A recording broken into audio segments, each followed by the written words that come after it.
మరి కాసేపట్లో సూర్యాపేట జిల్లా మోతే మండలంలో సీఎం రేవంత్ రెడ్డి పర్యటించనున్నారు.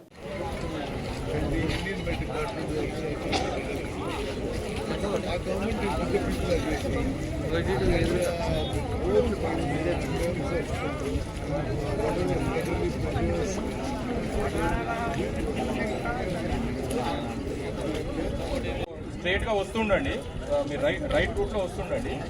మీకు ఒక దగ్గర పైలట్ వెహికల్ వస్తుంది. ఆ పైలట్ వెహికల్ మిమ్మల్ని మళ్ళీ ఈ రోడ్ ఎక్కిచ్చేస్తుంది, ముదిగొండ రోడ్ ఎక్కిచ్చేస్తుంది. ఆ రూట్ ఓకే. రాష్ట్రాల రహదారి హైదరాబాద్ రహదారి కొంత కుంగింది, ఒక దగ్గర బ్రీచ్ అయింది, తెగిపోయింది.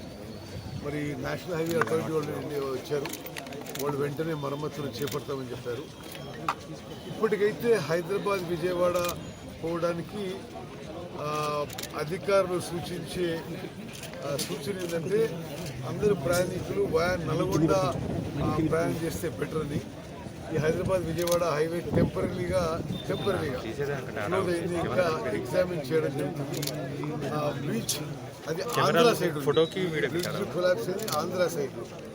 అయినా సరే మొత్తం రెండు రాష్ట్రాలకి రాకపోకలు ఇప్పుడు ఆగిపోయింది. వయా నల్గొండ మిర్యాలగూడ పిడుగురాళ్ళ ఆ రూట్లో పోమని చెప్పడం జరుగుతుంది. అర్థం చేసుకోండి, హైదరాబాద్ సూర్యాపేట్ కోదాడ్ విజయవాడ రోడ్డు తాత్కాలికంగా క్లోజ్ చేసి హైదరాబాద్ నల్గొండ మిర్యాలగూడ పిడుగురాళ్ళ ఆ రూట్లో చెప్పి ప్రయాణికులకి సలహా ఇస్తున్నాం.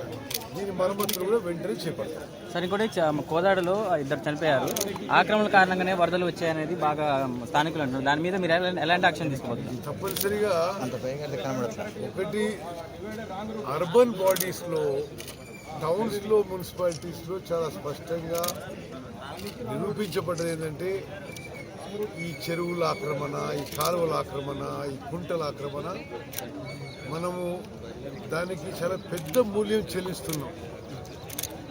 ఇంకా దాన్ని ఈ వరదలు అయిపోయినాక మళ్ళీ మాట్లాడతాం. ఈ ఆక్రమణల వల్ల జరిగిందని చెప్పి నాకు కూడా రిపోర్ట్ ఉంది. ఈ వరదలు ఇమీడియట్ క్రైసిస్ సాల్వ్ అయినాక వేరే దానికి ఎట్లా పరిష్కారం చేయాలనేది ఆలోచన చేస్తాం. ఇళ్లలోకి నీళ్ళు వచ్చిన వాళ్ళకి కానీ, పొలాలు మునిగిపోయే వాళ్ళకి కానీ, రైతులకి తప్పనిసరిగా ప్రభుత్వం తగిన విధంగా సాయం అందిస్తుందని చెప్పి హామీ